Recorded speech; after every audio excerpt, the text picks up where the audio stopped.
Oluken gaude eta ezarpenetan sartuko gara eta idatziko dugu reenbio. Klik egingo dugu reenbio.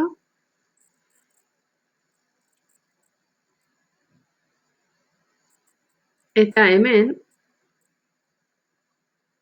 habilitar el reenbio klikatuko dugu eta hemen idatziko dugu nora nahi ditugu hemen jasotzen diren mezuak bidaltzea. Beraz, hemen jarriko dugu B03, kasu honetan, nire erabiltzailea tic@b03sestao.eus. Nahi badugu kopia bat posta elektroniko honetan ustea, hau klikatuta utziko dugu. Eta egina dagoenean, guardar.